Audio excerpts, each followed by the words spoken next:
জানেন যে ফ্যাসিস্ট সরকার আজকে 2008 সন থেকে তারা বিনা ভোটে ভোট ডাকাতির মাধ্যমে রাইতের ভোট দিনের ভোট রাইতে দিয়া মানুষকে গণতন্ত্রকামী মানুষকে ভোট কেন্দ্রে যাইতে না দিয়া তারা এই ভোট ডাকাতির মাধ্যমে তারা ক্ষমতায় ছিল। এই ফ্যাসিস্ট সরকার এই আন্দোলন বৈষম্য বিরোধী ছাত্র আন্দোলনের শুরু থেকে তারা উস্কানিমূলক বক্তব্য দিয়েছে। তারা বিভিন্ন ধরনের কথাবার্তা বলেছে। তাদের বাহিনী যথেষ্ট, নিজস্ব বাহিনী যথেষ্ট, তাদের ছাত্রলীগই যথেষ্ট।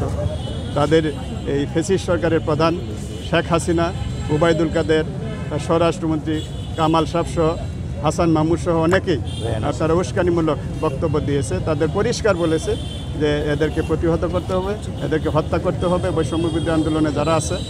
এই প্রেক্ষিতেই তাদের স্পষ্ট, এরা ইলেকট্রনিক্স মিডিয়া এবং প্রিন্ট মিডিয়াতে পরিষ্কারভাবে আসছে তাদের হত্যা। এবং আপনারা দেখেছেন পুলিশ, আওয়ামী গুন্ডা বাহিনী ওপেন অস্ত্র নিয়ে তারা এই মানুষজনকে ওপেন গোলাগুলি করছে। এটা তাদের এই দায় তারা এড়াইতে পারে না। এটা গণহত্যা, এটা মানবতা বিরোধী অপরাধ।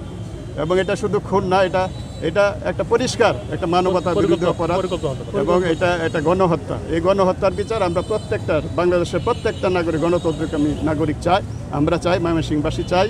এবং এইখানে যিনি আজকে বাদী উনি অ্যাগ্রিভড, আমরা সবাই অ্যাগ্রিভড, সারা বাংলাদেশের মানুষ অ্যাগ্রিভড। আমরা এটা ন্যায় বিচার চাই। কেন দিনের মতো স্পষ্ট দিনে হত্যা করেছে, আমরা সুস্পষ্টভাবে লিখেছি। কোন পাগলে কি বলেছে, এখন পাগলামি করে আমি পাগল, আমি হত্যা করিনি, এটা প্রমাণ করার জন্য যে চেষ্টা করবে এটা অপচেষ্টা।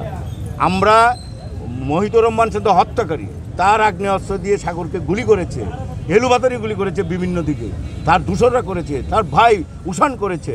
সুতরাং এটা সুস্পষ্ট যে খুনি মহিতুর রহমান শান্ত, হাসিনা ওয়াজেদের নেতৃত্বে তার হুকুমে এই সারা বাংলাদেশে বৈষম্যমূলক ছাত্র আন্দোলন করতে যে যারা শহীদ হয়েছেন, প্রত্যেকটি মৃত্যুর জন্য, প্রত্যেকটি খুনের জন্য শেখ হাসিনা, রেহেনা, আসাদুজ্জামান কামাল, ওবায়দুর রহমান সহ স্থানীয়ভাবে যারা এসেছে মহিতুর রহমান শান্তর নেতৃত্বে, যারা অংশগ্রহণ করেছে এই সমস্ত কিলিংয়ে, মানবতা বিরোধী অপরাধে, রাষ্ট্র গণহত্যাতে যারা দায়ী হয়েছে, আমরা সেই জন্য সচেতন নাগরিক হিসাবে আমরা এই মামলা করেছি। কোনো উস্কানিমূলক বক্তব্য নয়, কোনো নাটকীয়তায় নয়, কোনো ছেলে খেলা নয়।